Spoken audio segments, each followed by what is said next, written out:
Gracias, Ángeles, por estar con nosotros. Alejandro, muchas gracias por la invitación. A ver, comenzaría con esto. ¿Qué tan peligrosa es la transparencia para un gobierno que se presume serlo? Bueno, la transparencia nunca tendría que ser peligrosa, ¿no? De hecho, es un elemento que conforma a las democracias, que las fortalece, que las refrenda. Entonces, en realidad es que si el gobierno es un gobierno democrático, pues no tendría la transparencia que ser un elemento de temor de ninguna forma. Veíamos estos casos tan importantes, por ejemplo, de Culiacanazo, que nos hacía referencia a Katia. Platicábamos previo a esta entrevista sobre estos contratos reservados como el Tren Maya, esta refinería de Dos Bocas, también el aeropuerto Felipe Ángeles. Estas series de contradicciones con el discurso oficial, a los ciudadanos, ¿cómo nos afectan? Porque de pronto, pues, uno pensaría, bueno, son contratos, pero al final esos contratos o esas obras se pagan con recursos públicos. ¿De qué otra forma le afecta al ciudadano esta poca transparencia?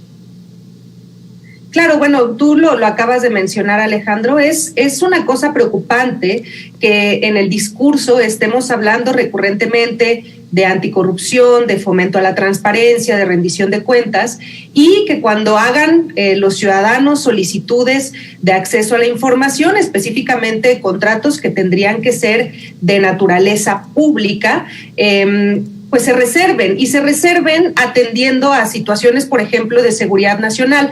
Aquí es importante recordar que cuando una dependencia o una entidad, un sujeto obligado por la ley de transparencia, reserva la información, siempre tiene que decir expresamente cuál es el daño presente, probable y específico que dar esa información podría generar.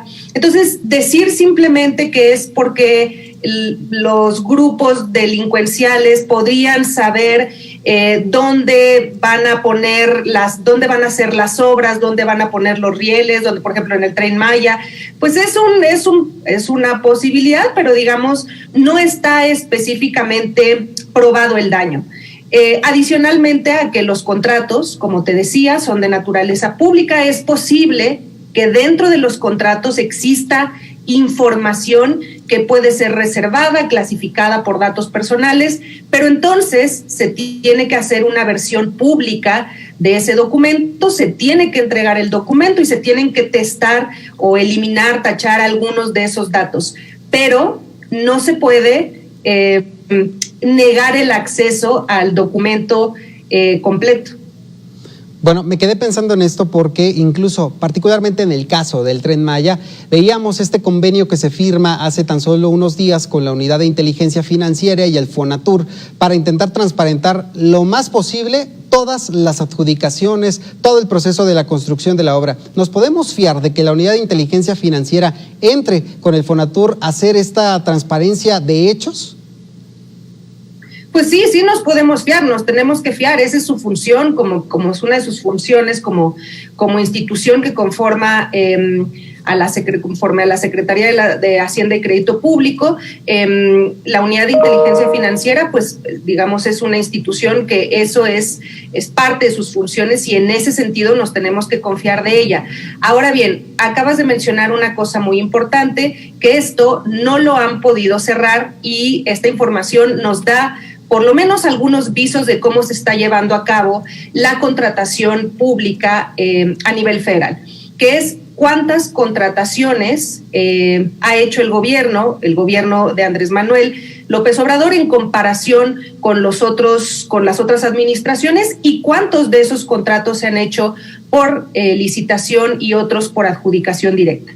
Y en este sentido, decirte que las adjudicaciones directas que se han otorgado en esta administración son bastante superiores a las que se otorgaron en la administración de Enrique Peña Nieto y en la de Felipe Calderón igualmente.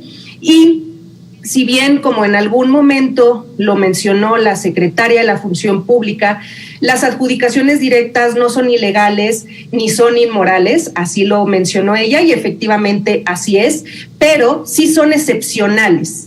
¿Eso qué quiere decir? Que el procedimiento que tendría que primar a la hora de otorgar un contrato tendría que ser una licitación.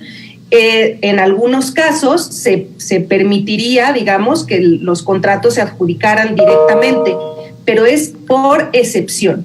Y en este caso, en el caso de la administración de Andrés Manuel, no hemos visto que sea la excepción, al contrario, se está convirtiendo en la regla. Ángeles, te agradezco mucho estas reflexiones aquí en Mega Noticias TVC. Muchas gracias, Alejandro.